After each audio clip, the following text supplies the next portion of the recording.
as fundraisers. So as volunteers, we run this event every month. It's normally on the first Thursday of every month, but we've learned that people still have a hangover in January, so we have to do it on the second Thursday in January. And we also run training.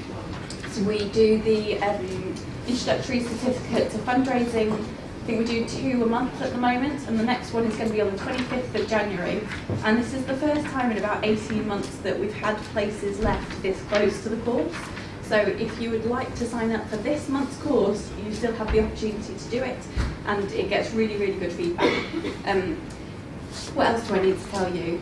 You're not here to hear me at all tonight. I am ridiculously excited about tonight's speaker. So hopefully most people in the room have an interest in corporate or major donor fundraising. I have been stalking the guy who's hiding at the back of the room for a very long time. So I have been a corporate fundraiser for the last, I think I moved into the sector about 10 years ago.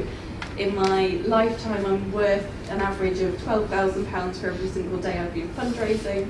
And I always think that there is more that you can learn, and Rob Woods is one of those guys that I think I can learn a lot more from. So every month we have amazing speakers. Rob Woods is probably the creme de la creme, in my opinion, of those speakers. So all I need to do before I let you hear from him is to thank our sponsors. So this event wouldn't happen without our beautiful sponsor, Eden Brown, and Steve is already working at the back. So if anyone likes a free drink, Eden Brown are very good at buying them. So if you haven't heard of Eden Brown, they're a recruitment agency that have credit cards, and their money is, you're taking money away from profit, so that's great. And they've sponsored us for a long time, and they also support our training, so we are very grateful to Eden Brown. And then our other sponsor, we've got Simon representing Zaffo here tonight. And I think Simon might talk to us a little bit later, so you might learn a little bit more. He's not very good at bigging up his company, so Google it. It's called Zaffo. And I am going to tell you all to tweet. We use the hashtag IOF Thursday, and I'm going to hand you over to the incredible Rob Woods.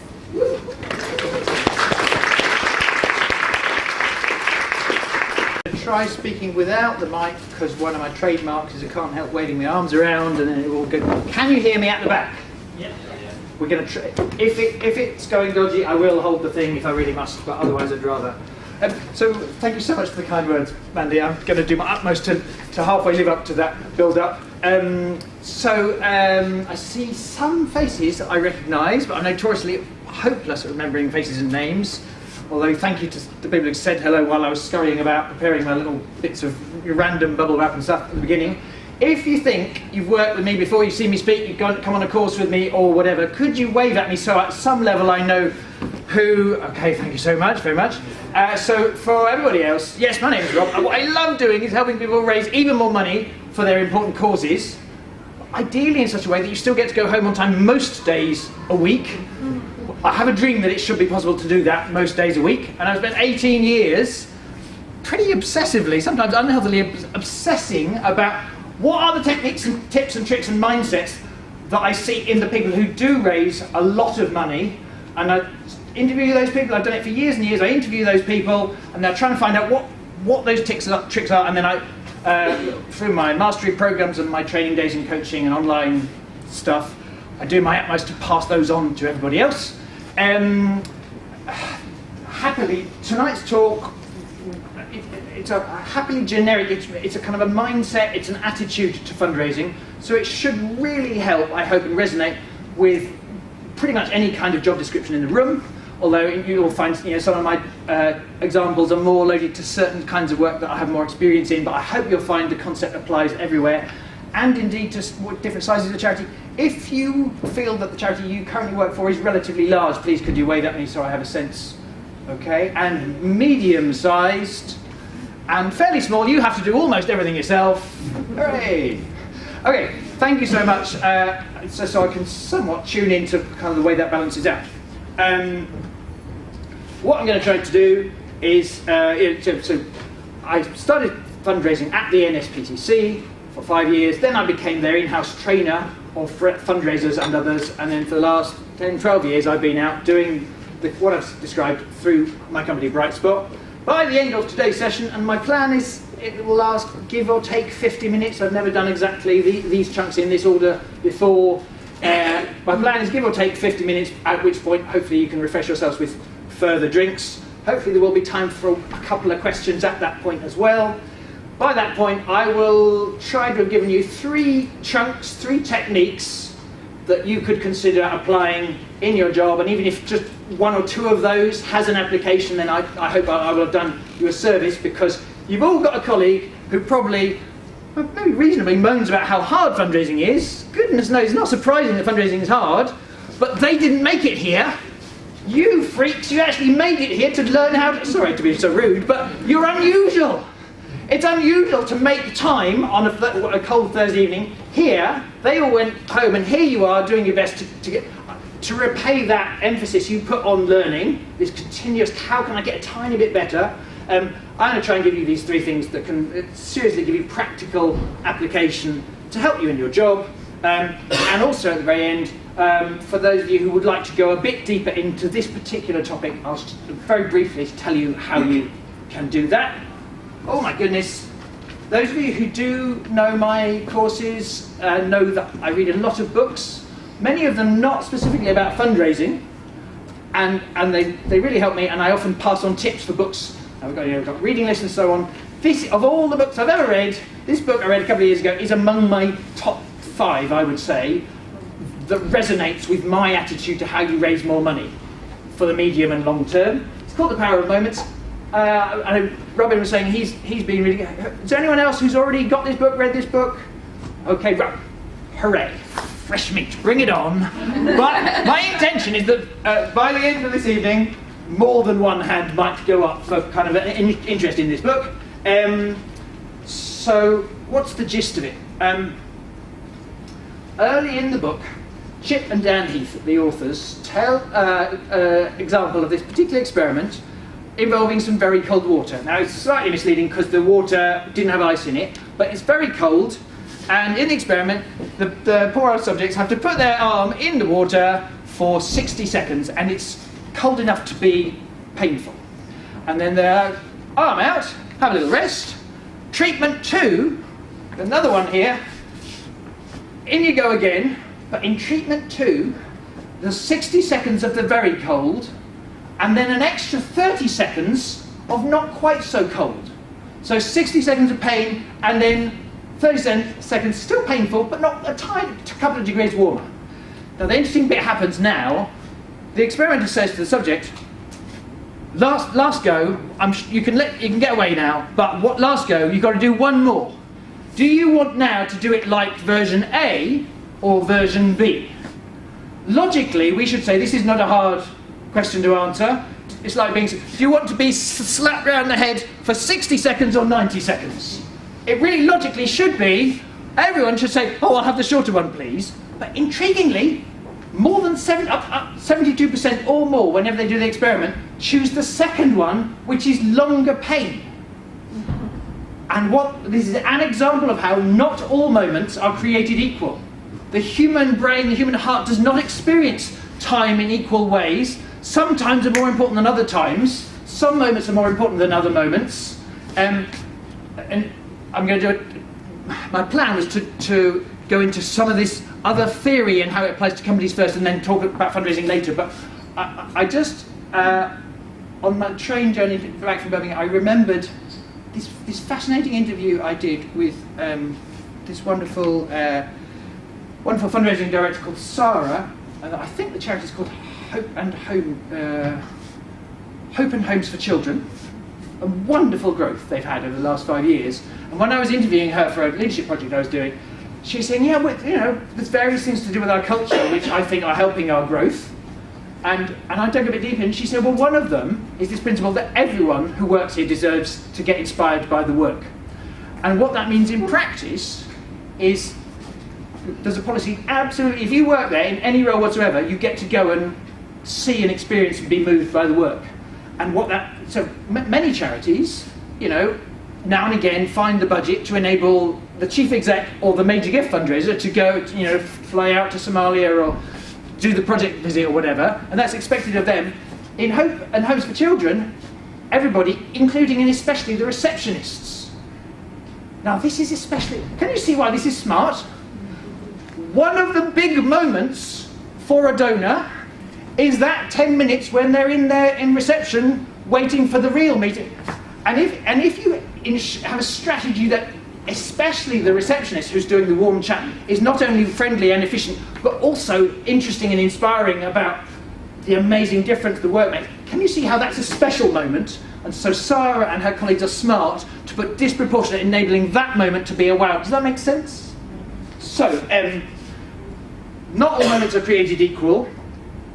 And part of the reason I love this book is a lot of my career, I've had a few good ideas, and I knew just how extraordinarily hard it often is in the rough and tumble and email avalanche of fundraising to get round to following through on lots of your good ideas to give an especially great thank you to a donor, for instance, or to really go the extra mile in a pitch, and you kind of, your brain's, oh, we've got a pitch coming in, you've got 10 days, you have a wonderful brainstorm initially and there's really cool things on the flip chart, and then what I find is 9 times out of 10, metaphorically, the slightly risky but really cool thing gets left on the flip chart because we just didn't have time to follow through. Does this at some rate resonate with your job? So anyway, the best thing about the entire book isn't so much all of the techniques, although the techniques I'll try and share a couple with you in a minute.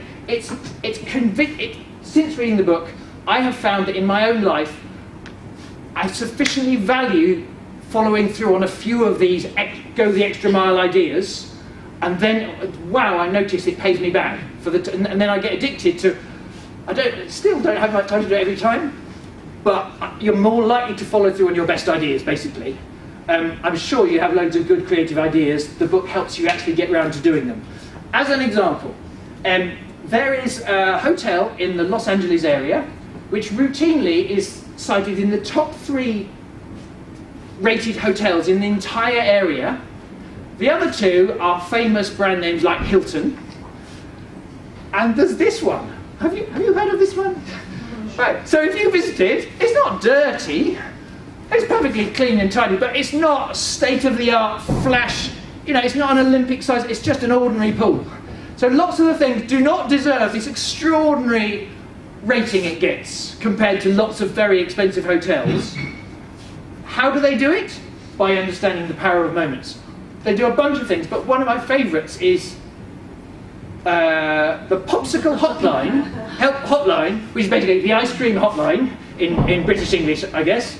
And if you're by the pool and your family is staying there and you suddenly think, I want a strawberry ice cream, Mummy. If Mummy says yes, you just go to the red phone, you can order anything you like, and then 5 minutes later, waiter comes out with I don't know if we got the picture here. Waiter comes out with a silver tray, your ice cream, sir. Can you imagine that this might make someone's day? Next year, where do the kids want to go on holiday? And frankly, as a parent, if your kids are delighted with these little magic tricks happening, where does the parents want to go on holiday too? Because I've got cheerful kids. As a father, I'm going to have a pretty relaxed and happy holiday too. So, it's not that expensive a thing. I mean, it just takes some tiny bit of creativity, following through on the good idea, and being a bit different in a way that genuinely solves a problem in this extra special different way for your customers, or in our case, your donors. Some of you this is often blogged about. You may not have flown with Southwest Airlines, but a fairly well-known thing about Southwest Airlines is that when you're sat down just before you take off and you hear the safety announcement, at which point, frankly, many people sort of tune out, even though they feel guilty for tuning out, often they are empowered and encouraged, if they want to turn the safety announcement instructions into a comedy show. So they have to give all of the information, but there's a YouTube, you can YouTube the one for the rap. There's a really cool rap that does it. There's just, someone's just had this very playful comedy, all different ways. And people, now some people might consider, if they're laughing, they might not be taking the messages seriously. I think better to actually have people pay attention, because they're laughing and it's interesting and a bit different. I think that's actually safer. But anyway, the interesting thing that they talk about in the book is if you have a satisfaction scale and you've got some donors or some customers and you've got some delighted customers, lots of medium ones, and a few people who are just miserable with whatever it is you do, what they suggest in the book is when they survey most managers as to what managers actually focus their attention on, most managers focus 80% of their energy and attention and problem-solving skill in getting the miserable, unhappy customers a bit more satisfied to mediocrely satisfied. And only 20% of effort tends to get spent taking the people who are pretty happy with you to making them ecstatically delighted. And you can probably see how this would, just plays out. Problems loom larger at us, don't they? And the key thing that Chip and Dan suggest is that if we called this get the unhappy people to all right, plan A, and these happy people to delighted, what they found is actually if you spend more energy on elevating the quite happy people to delighted, you potentially earn 9 times more in revenue than if you just spend all your energy eliminating the people who are very unhappy, if that makes sense. Now, fine for them to say that, there's some robust research saying that. What does it look like in practice? I mean, come off it, is that really true? What Southwest Airlines did, airlines are good at managing lots of data. They held loads of data about their flyers and their frequent flyers. What they found was the people who had heard a funny safety announcement were, I'm not sure any of us want to take a half a flight, but they said, you see where I'm going with this? Statistically, there's a ton more revenue because something as small and as meaningless, seemingly, as laughing and enjoying the personality of the people makes you much more likely to take another flight. And they've got this in the sales data. People do fly more frequently if they've heard a funny safety announcement. It's in the data. So that's a way of bringing to life this idea, if you see what I mean. Now, I haven't got loads of robust data about this applying in fundraising in all sectors, although I've got a couple of really juicy ones, for instance, in individual giving, where absolutely we can prove something as powerful as this. But maybe just logically you can think it through. Again, there's what they found is if you've got some customers for your hotel and they're just very satisfied, those people who score themselves as very satisfied, they're 60% likely to give a really gushing recommendation to others.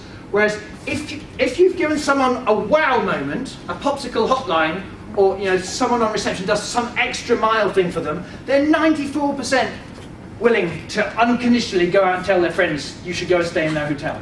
And probably you can see how this would actually pan out. So frankly, this kind of strategy always worked. 10 years ago, I would have been encouraging you to do this kind of strategy. But now if you think about how we as customers and donors make decisions about what we buy, and how, the rise of things like TripAdvisor, we're so much more likely to tune into the suggestions of our friends and family, or rather it's so much easier for us to see the tweets and other social media about what our friends are saying. So more than ever now, I think it's really hard to ignore the importance of doing these extra things, because if you do, that donor could then tweet about it, and goodness knows suddenly how many people then are being warmed to your brand, and that potentially overall for your fundraising strategy is increasing because all that social proof is happening. So, how, Rob, do you create these good surprises? You aim to create peak moments. Not all the time. The thing I love about the strategy is, lots of times people don't get around to doing this stuff because there's a notion that we should be excellent all the time. And I like this strategy because it means I can just be good enough or efficient enough in lots of things, but just a few times, that saves me the energy. A few important times I go the extra mile, and that way I have some work-life balance as well as raising more money. One answer to how you do it is you break the script. So the idea is, the psychologists say, that human beings have this sort of understanding of how things go. There is a formula for how you order food in a restaurant. There is a formula for how you stay in a hotel. There's an expectation for what happens when you give some money to a charity. And one technique is to look at the expected script, and then you see, is it possible to kind of add some extra wow and in some way do something a bit unexpected? As an example, I love this little story. So there's a family, and they're staying in a hotel, and the little boy, when they checked out, he left his Joshy the giraffe behind. Whoa. And they only realised that once they were on the way to the airport, so they couldn't go back because they missed their flight. So the dad calls the hotel and says, please could you look for Joshy the giraffe? It's really important to my son. For now I've told him Joshy's just on holiday or something, but please could you find him. Now what's the expected script? Normally, if this happened to you, what do you think many hotels would do? Well, you wouldn't hold out loads of hope. You'd already be managing expectation, or checking Amazon for a new Joshy, or whatever. And then maybe within a week or two, you might get a brown box and a crumpled Joshy. Here's what happened. Within about 3 or 4 days, they got a lovely box, beautifully presented, and when they opened it up, there was Joshy lying on like a nice, comfy bed thing, and there was a photo album on his lap.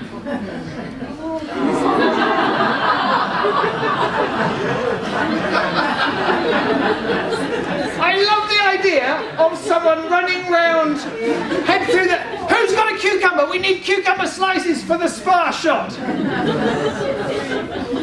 Look at this. Right. Okay.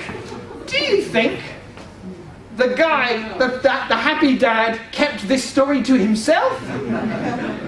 All across, they blogged about it. I'm talking about it. Like, this is the kind... Now, the thing is, it takes a bit of risk on behalf of management and the person who had the good idea to allow you to spend an hour and a half finding cucumber slices. And an interesting thing for all of our charities is, as leaders, and I see there are many leaders in the room, as leaders, to what extent do you send a signal to your colleagues, to your fundraisers, to everybody, that you're very happy for them to go the extra mile, even if some would call it inefficient to spend, I love efficiency. There's lots of place for lots of things to do with the efficiency in fundraising and charities. But what I'm saying is, beware that you're not sending signals to everyone around that efficiency and KPIs are... You can't KPI this. I mean, actually, in some ways you can in terms of delight and satisfaction. But it's hard to. Do you see what I mean? So there's a signal there about leadership and culture. This story might resonate with a few of you, but some of you who know me well know that I've had some real annoying ankle problems, injured ankle problems for the last year or two. And I can't remember, it was probably last summer, my ankle was very bad, my ligament. And I'd had a long day training on a crutch. I was fed up. I hobbled to King's Cross Station. I thought, just a bit of a cup of tea and a bit of carrot cake before I get on the train. That'll just make my...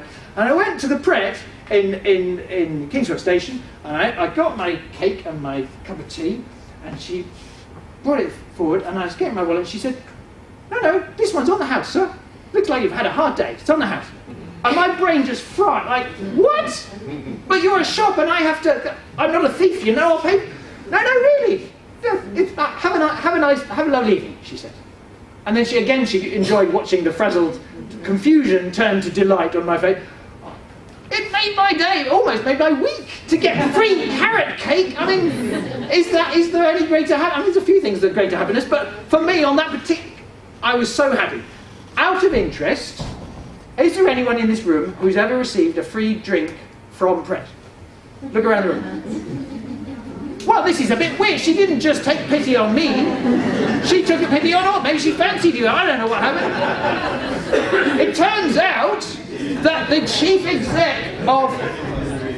It turns out that the chief exec of Pret quite deliberately makes it policy that you have to create wow moments, peak moments for some of you are aware of this, each person who works for Pret has an allowance per week for how much money they're allowed to give away in free cake and free coffee, and they get to do it whenever they like and to whoever they like.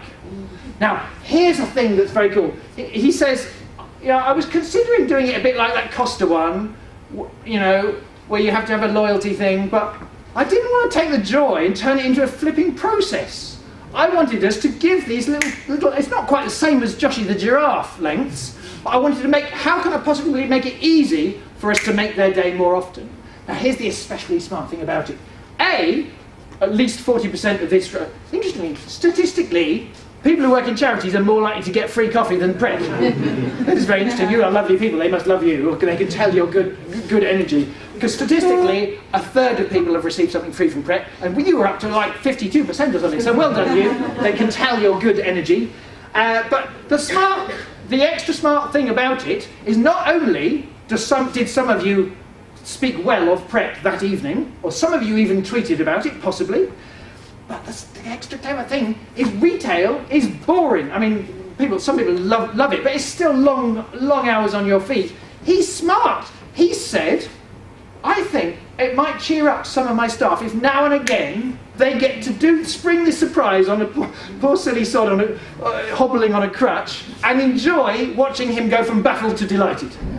I think that probably cheered up her job as well. And interestingly, I've discovered that since implementing some of these strategies, for instance, I now have some congratulations cards branded up and some thank you cards and so on, and some good luck cards. And last Friday evening, I had a couple of people who'd been on my courses email me saying, oh, I raised all this money, Rob, thank you very much. I was busy, but I enjoyed making time to send my congratulation cards to increase their joy.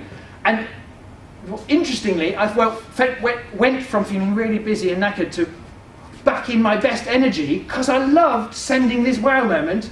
As you can probably imagine, the guy with the cucumber slices and the giraffe, probably that was his best day in a while, wasn't it? So an extra reason for implementing this in your team, if you're a manager or whatever, is the effect it has, because you help people tap back into one of their strongest and most energy-giving instincts, which is the joy of helping people and springing lovely surprises on people. So, lots of these ideas that I'm sharing with you, basically, I've been working this way. I used to do it as a fundraiser, if and when I had time, and my best fundraising results were when I did make time to actually take risks in this way.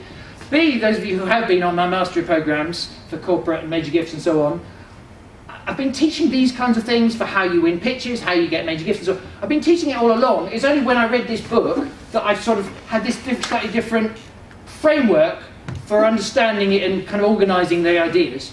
So it's about 6 years since I did a one-off Bright Spot one-day course. But I love the book so much, I'm now going to deliver in February a one-day all about this stuff. And this evening, what I'm about to share with you, some fundraising ways of applying this stuff, is kind of just like a snapshot of some of that. So here we go from some of the things that I like to teach fundraisers about this in my Wow Your Donors course.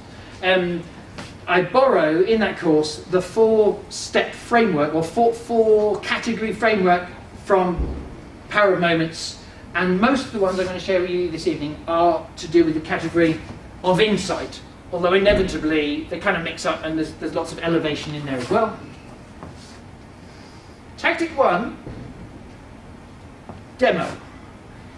If and when you get a chance to do a pitch or a meeting with your trustees, your donors, corporates or whoever, I think this is a moment that is disproportionately likely to affect your financial results for the rest of the year.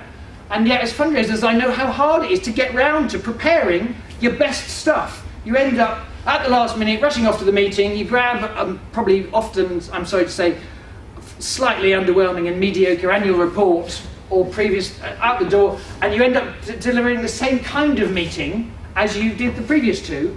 And on my courses, I'm saying, let's prepare way better for over coffee for 45 minutes. How are you going to wow them and help them absolutely get connected to the difference they could make to something they care about? And demonstrations is one of them. It won't apply for every charity in every situation, but it is the first category. And if you were wondering why on earth is this odd person put this bubble wrap on, here we go. Now I'm going to show you how. There should be, in order to do this recipe, what you need is 2 people, and between 2 people you need A, a piece of bubble wrap, and B, a little bit of white paper with an E on it.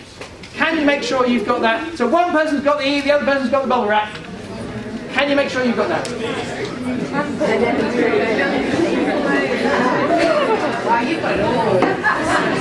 Okay, this is courtesy of an amazing fundraiser who I've never met, so I can't give them due credit, but there was a wonderful, brave, creative fundraiser from Sightsavers International, and she shared this little thing at a conference several years ago, and some of you know my wonderful colleague Ben Swart, NSPCC.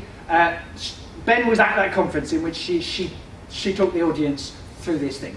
So here's what she said. I'll do my best. I'm paraphrasing because I've never worked there, but I'm going to do my best to do justice to what she said to Ben and the others. What you need to do is, person A, can you put the bubble wrap over your face as if they're goggles?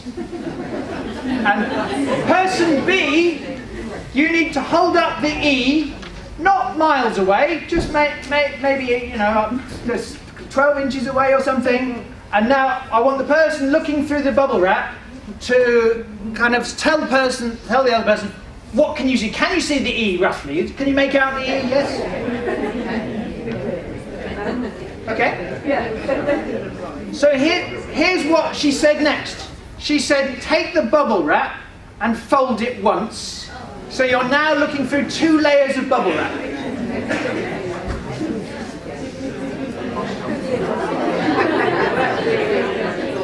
And then, if you...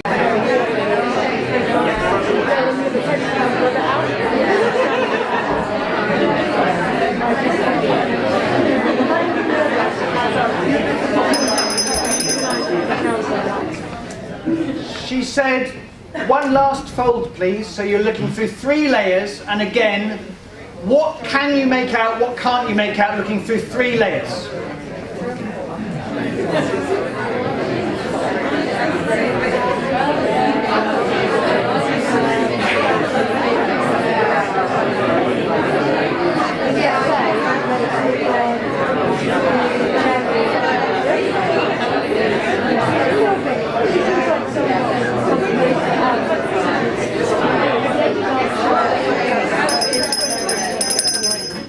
And what she then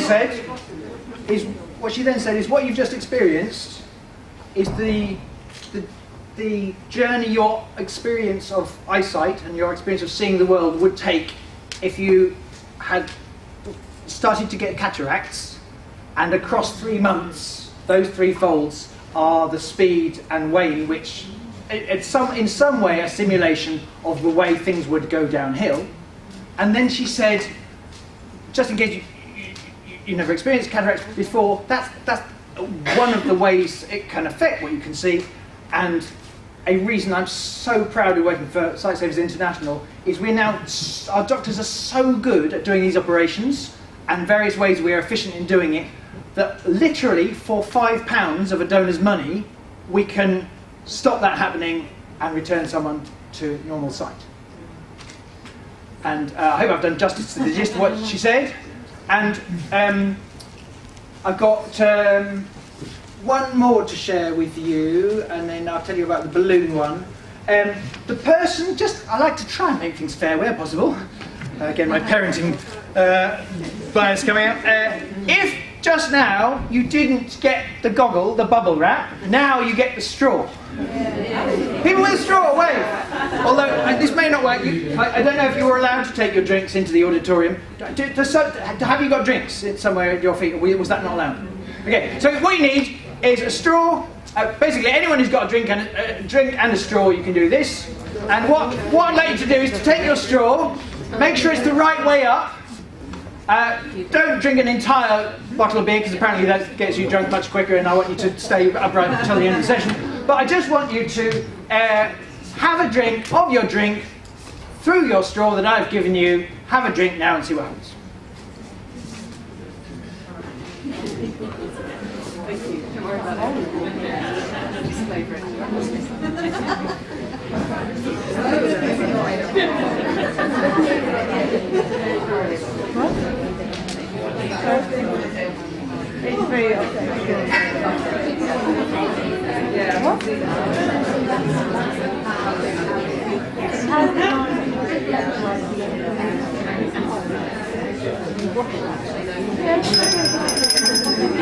So it's possible that on my way on the train from Birmingham I didn't put quite enough holes in a few of the straws. But I hope for many of you, at some level, you initially just got a slight surprise that I was expecting more drink than this, and at some level the flow was impaired. Did some of you get that experience? Okay. Right. So what on earth has this got to do? This is not Sight Savers International. But again, my colleague Ben, he did training day with Operation Smile the other day, and some fabulous fundraisers at Operation Smile said, yes, sometimes it's very hard if you've got no experience of a cleft palate and why surgery can be so important. So people see our name, Operation Smile, and they think that the main reason for some of the surgeries and interventions we do is aesthetic. And whilst that does have its place because it can have an effect on life chances and so on, apparently for infants, if you've got a cleft palate, because it's really hard to create a vacuum when suckling on the mother's breast, if you have a cleft palate, you're far more likely to die of lack of nourishment because you just can't get the milk. However hard you try to suck, it's not enough coming through. And so I thought that's just a really neat way of helping someone. I hadn't thought of it that way. It sort of makes sense. So it's not about aesthetics, it's literally about helping these babies survive. That moment unlocks an aha, an extra insight, and often that can be really helpful in the fundraising journey.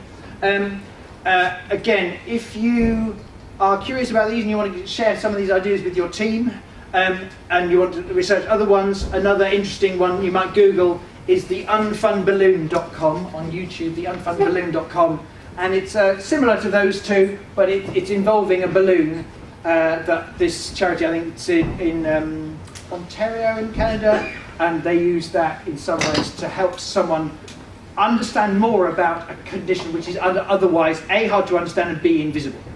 So, what have we been doing? We've been doing largely, idea one, is there some kind of demonstration? Now, you don't want to do a silly gimmick and at some level it backfire and that ruin the whole meeting or the whole pitch.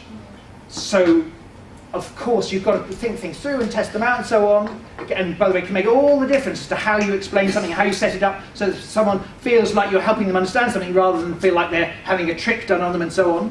But nevertheless, idea one is demonstrations.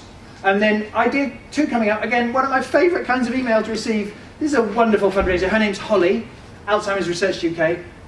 This time last year, she was on my corporate mastery programme. And just before Christmas, well, maybe autumn, she emailed me. Favourite kind of email I love to receive.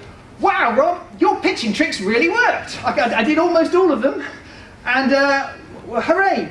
We landed Ladbrokes for our Christmas appeal. We're going to be their charity of the year. It's going to be worth up to 75 grand. Thank you, Rob. And it's a long email of all my different things we shared with her. And some of them, you know, lots of this is not that hard. Lots of you good corporate fundraisers in the room know some of these things. Future pacing is one of my favourite techniques, whereby you don't just say, if you were to choose us, then we would endeavour to get you this kind of benefit or value. You help them through the senses experience what the partnership will feel like and how great that result is for them and their employees in 6 months' time.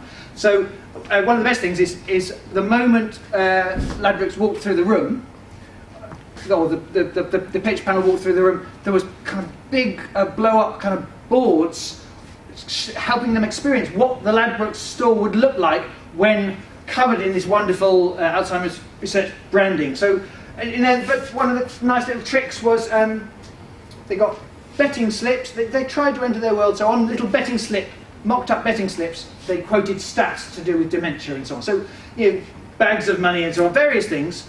And My favourite thing, though, is this orange.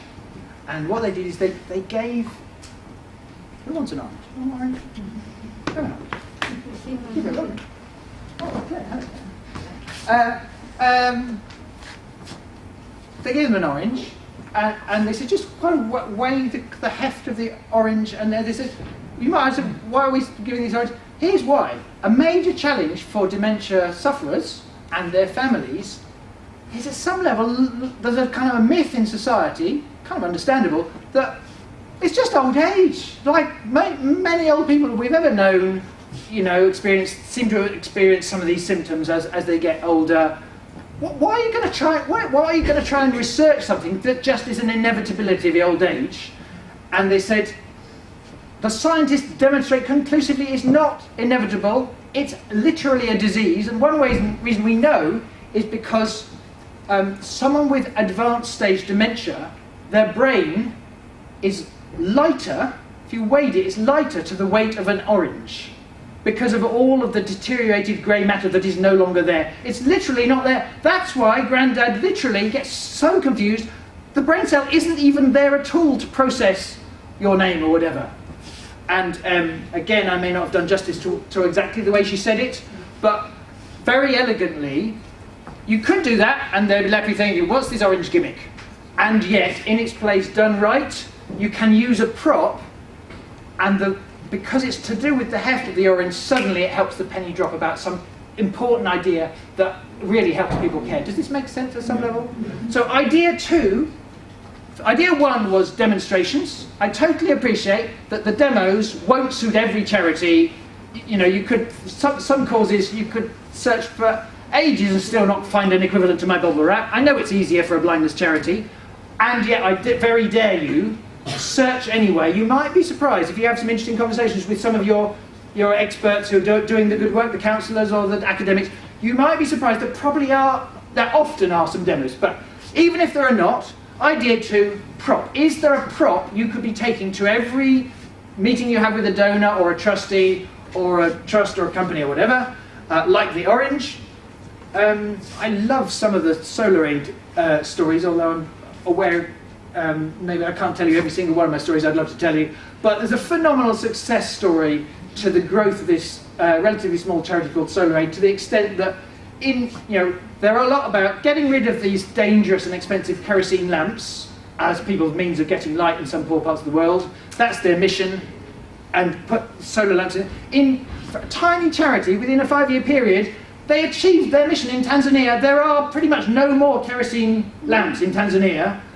This is the scale of progress and growth they've had in their mission. And one of the ways they've done it is they decided, if you donate £50 or more, we're going to send you a solar light. You can actually get one. And one of the lovely stories is one Tuesday morning, they noticed that there were 4 people from the same postcode who'd signed up to donate some money or signed up for a direct debit. And they thought, this is weird. Have we got some rogue street fundraiser? What's going? They called them up. One of the donors up said, I noticed, just out of interest, why are you donating? Where did it come from? She said, oh, it's Joan from number 42. We just pop round for coffee like we do now and again before Christmas.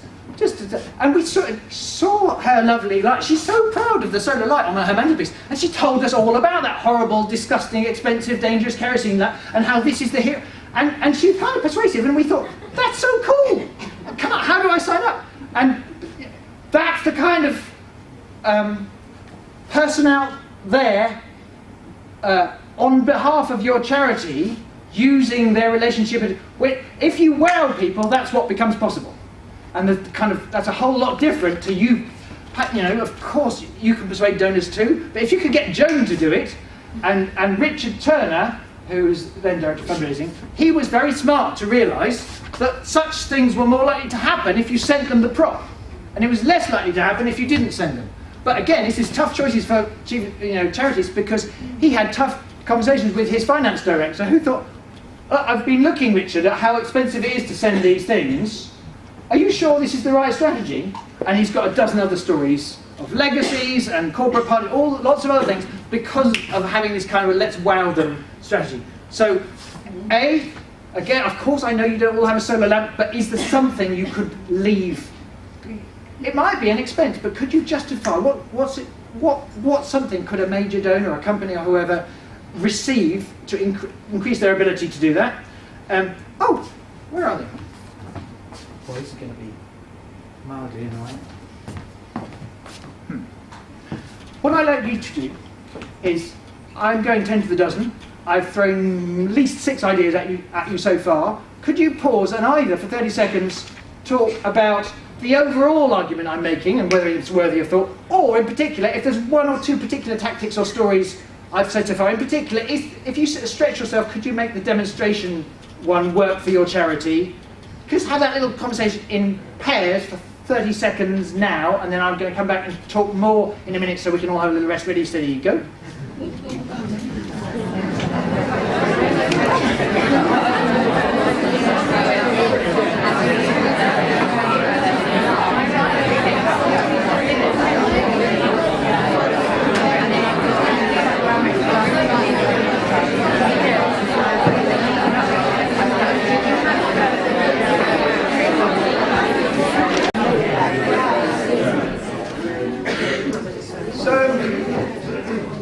I am wholly aware that maybe one of your highlights of last year, in a way, on the receiving end of emails, was the GDPR time, and you were able to clear your inbox and stop receiving quite so many emails from certain companies. And you might want to keep it that way, so that's fine. But, however, if you do like my content, my ideas, my way of kind of making fundraising hopefully a bit more fun, interesting, and successful, and you'd like to hear more about this particular course that I'm doing in February, and B, anyway, receive my blogs and my new podcast that's coming out, then by all means leave your email address, ideally in block capitals, please, on the flip chart. If this on the little board here, if it's not for you, I totally understand, just move it along and that's fine by me.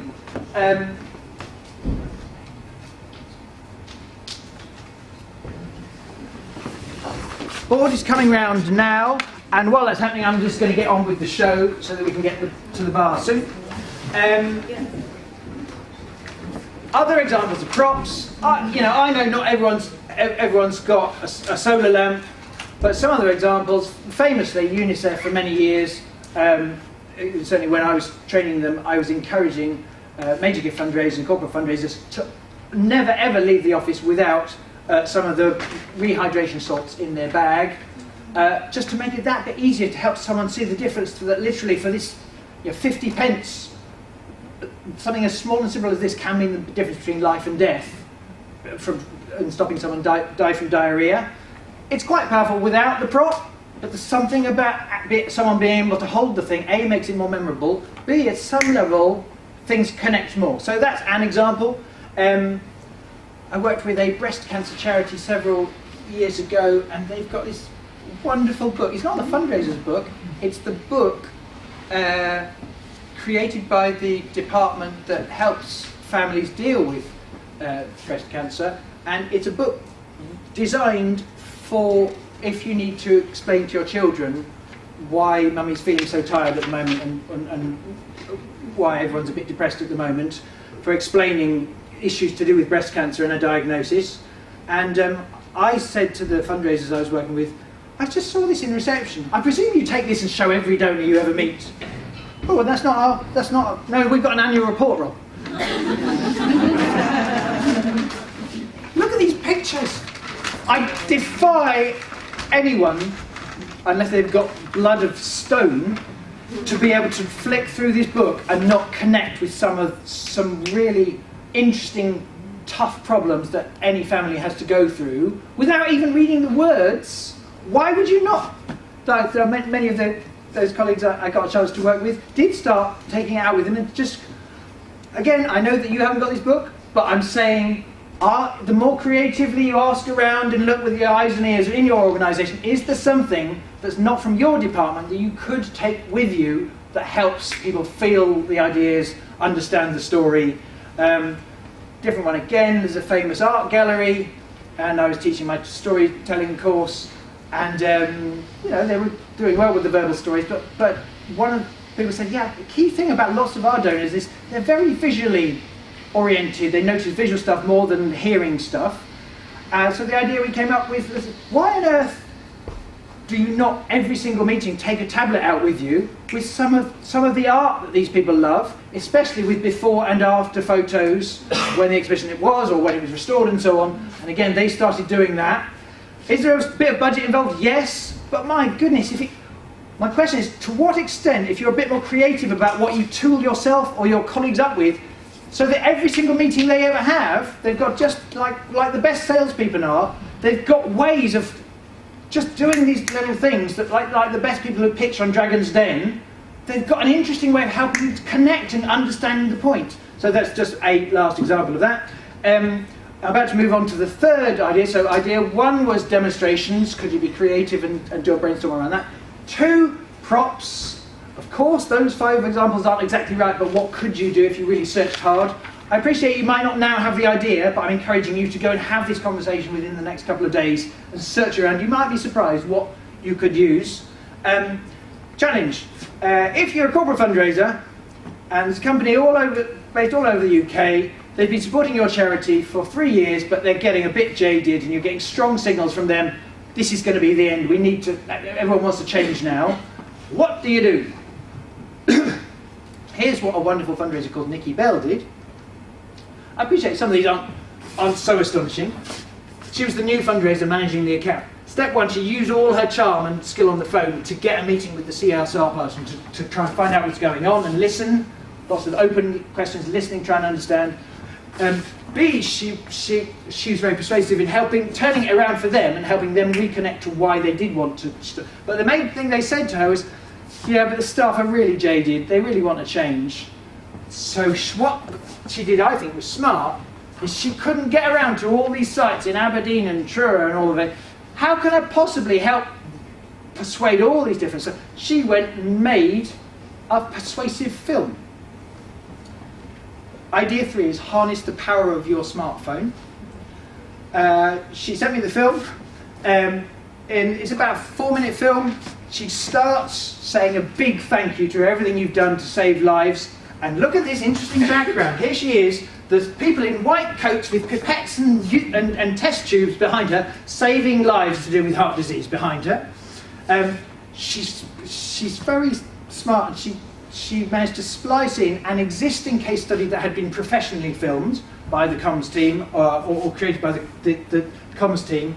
And then the bit I love is she got a very important scientist with their job title to look into the camera and give a wonderful big thank you and request that you let us do 1 more year of wonderful fundraising with you because it'll save this many more lives. Now here are some things that are smart about that.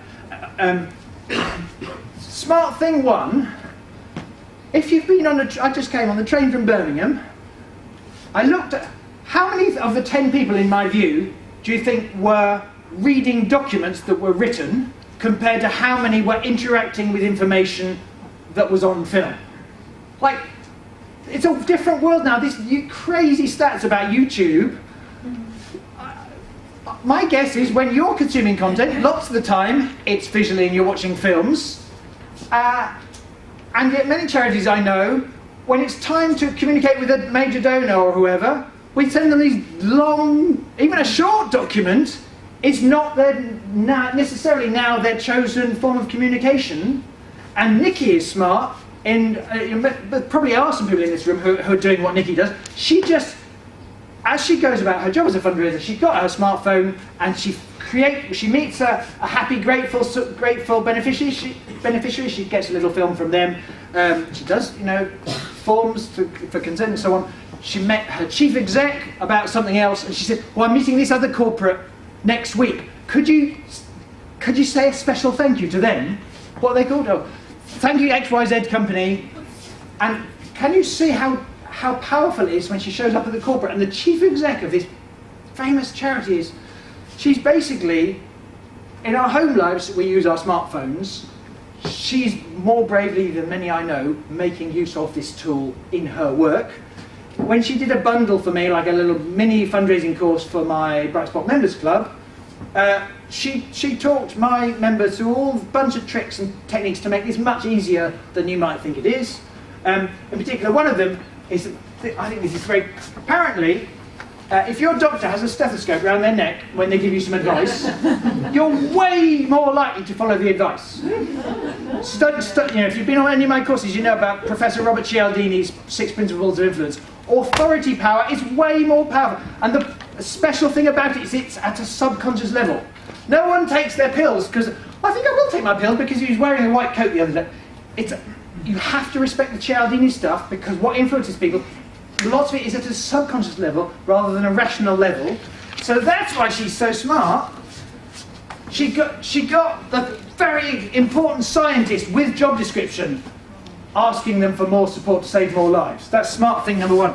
Number two, if you're ever doing this, if you possibly can, make each film bespoke and get the grateful beneficiary or the grateful chief exec to use the donor's name, to say thank you, North Bucks WI. There's a reason why that flipping coffee company writes my name on that coffee cup. There's various benefits to that. We like our name being used. So again, this is one of her top tips. There's several other things in terms of, it is worth buying a £5 microphone, Nikki advised me, for improving sound quality. But the most important thing I get from Nikki when I interview her is it's a mindset of practicing, being willing, if and when you're going about your job, to get your phone out and actually just start recording these little one minute clips, and you'll get better very quickly. And then she has a couple of tips about editing software which are free or just £10. But the crucial thing she's saying is, 10 years ago, if you wanted to make a film, A, people expected it to be flash and slick, and B, you may or may not get some budget, and C, it'll be really slow, it'll take you 4 months to get the flipping thing made. Her genius is she's just the whole time, everything is speeding up now in communication, and she's harnessing that and using it, and she's noticing every single week she does her job, she notices opportunities to capture these little stories which wow and inspire and create pride and elevation.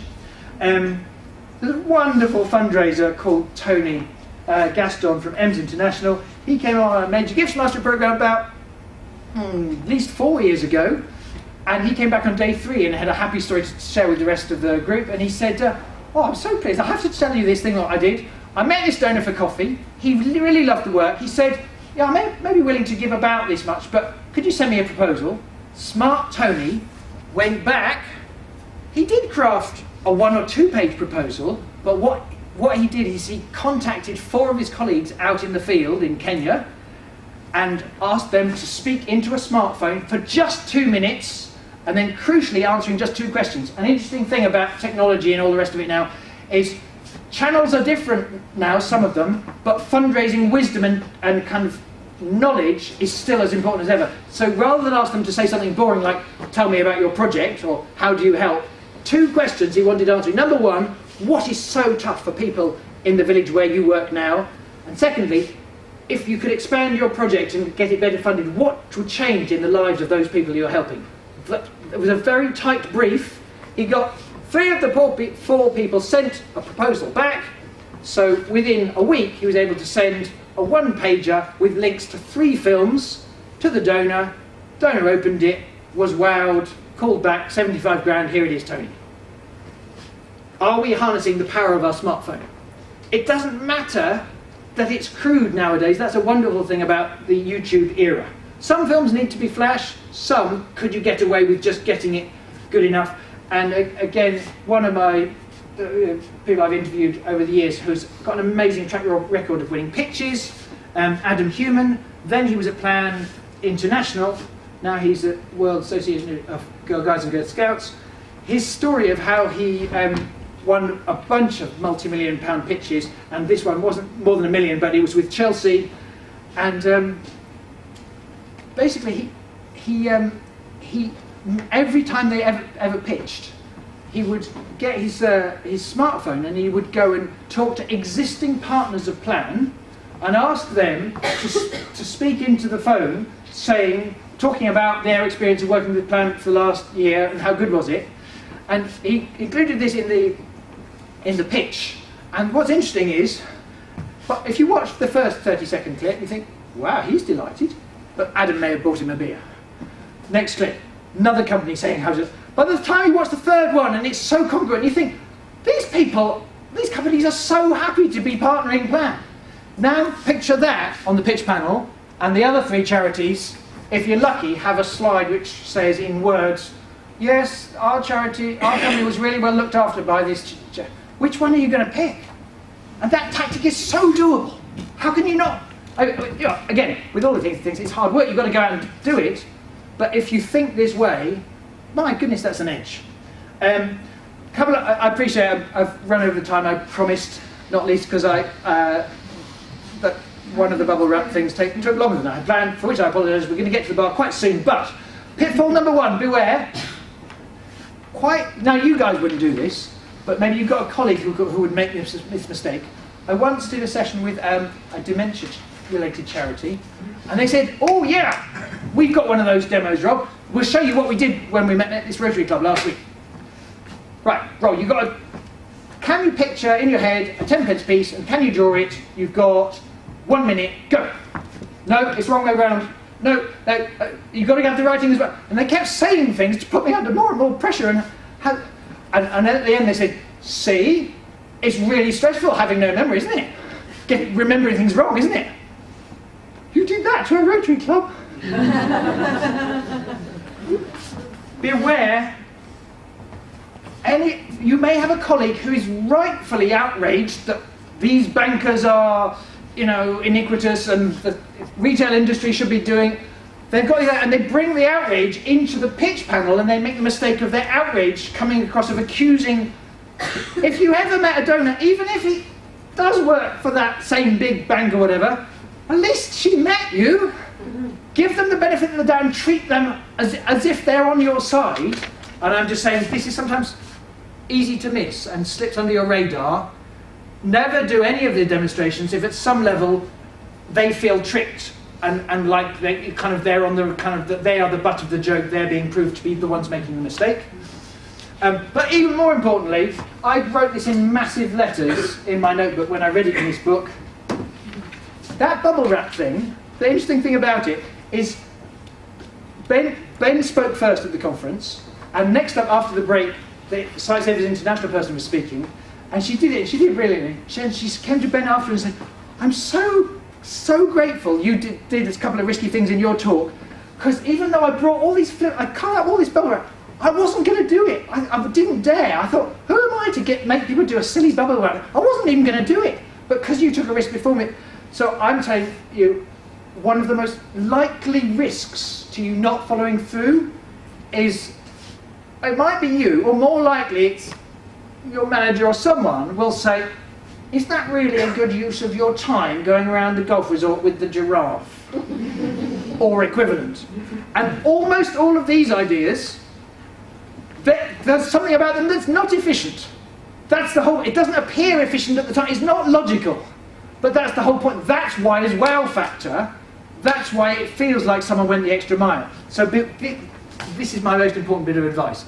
I'm not saying go ahead and do a silly gimmick that loses rapport, but I am saying beware running out of time and then never quite getting around to it, but really the reason you didn't was at some level fear.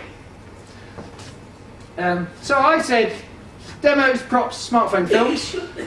In a moment I'm going to do one last thing for you, and then I promise we're going to stop. But just before I do, take 30 seconds, tell the person sitting next to you anything that you took from those last two techniques. 30 seconds, ready, steady, go.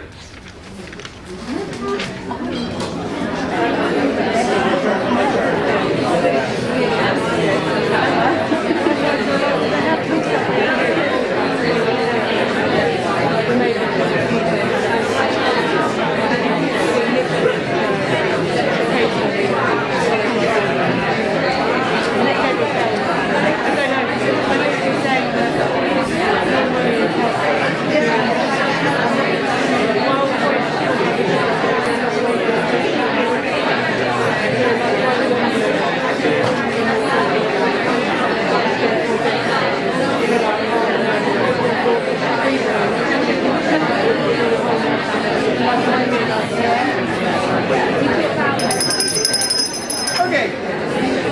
Of course, you can carry on that chat over a drink. Just to finish up, I've got a last couple of things to say. Number one, I said I'm packaging all of this kind of mindset, techniques, strategies for applying it to pitches and individual giving and various other things in between, major gifts and whatever, community fundraising. And it's going to be a course, a one-day course in London on the 26th of February. You've got a snapshot of some of it. There's a bunch of other stuff as well. In terms of price, it's that much. But next week, about Thursday, I'm going to send out an email and publicly to all of my database. You can get it for half price, 145. So that makes it a bit. I also appreciate there's some organisations that literally have no budget whatsoever. Thank you for being patient. You'll get your drink in a minute. Yeah. Okay. Sorry. Okay. But what I was going to say is, you smart people, you came out on a cold evening. I want to make it even easier and better than the 145 that I'm offering to everyone else. My members of my club this morning, I emailed them with a cheaper one, and it's £20 off that. So you save that much, and it's 125 plus VAT. If it's not for you, I totally understand. But if it is for you, then A, I'll email you to the email you left me, or B, if you're interested and you want to follow up, just take a photo of this and there'll be a link there and you can find the page with all the information about that, find out what you get, find out my guarantee that if you're not happy at the end I'll give you all your money back and give you 50 quid, all the rest of it. So that's there, I'll leave that there in a moment. And, oh, I'm excited about this bit. Here's the last thing I wanted to say, is you might get the impression I quite like this book, so I'd be letting you down if at some level someone didn't walk away with a copy of this book. And normally I just said, who wants a book? And then the first person raised their hand against the book. But this time, yes, well, okay, so there's someone, Julie noted Emily. But here's the thing I did. Who knows Charlie and the Chocolate Factory? Have you seen that book? Okay, my son loves it. Do you know the bit in the book, in the film that he most likes? It's the idea, the concept of a golden ticket. So inspired by my son's love of the golden ticket idea, he slightly egged me on to do this slightly odd thing, which is under one of the chairs in this room there's a white envelope. Sorry if you're standing. Under your chair is there a white envelope. Hold it. Hang on. There's one more. Keep them in the air. There's one more. If it's not yours, they'll check under the seat next to you. There should be four. Is there one behind? Oh, so you're the winner. Wait, if they're not. Right, so please open the envelopes. And if your envelope has got orange felt tip on the front, I imagine you might have a little voucher which entitles you to the chip and down. Can I just is that orange? An orange one? Yeah, congratulations, your name is? It's Claire, she's the winner! It's an orange one. Your name, sir? Florian? Yeah. Florian, it's Florian! One with orange. Yeah, it's with, I'm sorry. Hit! Just hit, everybody! Well, it's your choice, you know, or, yeah. Hang on a minute. There's one more envelope. Could you open the envelope? Yeah. And also, is there a bit of paper in there? I got stuck on top of it. Okay.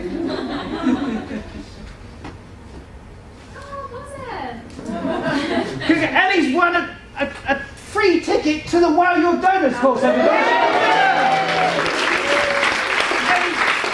You don't need to take a photo. You don't need to take a photo of that. You just email me, and you're there for free. So, thank you so much for being a wonderful crowd. I am sorry I did go a little over time. The good news is there's food and drink there. If you want to stay in touch, completely different content, but the book's called The Fundraiser Who Wanted More. Who honestly, seriously likes reading books that help them in their fundraising? It's called The Fundraiser Who Wanted More. James has got one. There are a few more on Amazon, The Fundraiser Who Wanted More. You've been a wonderful crowd. Best of luck with your fundraising. Thank you. Goodbye.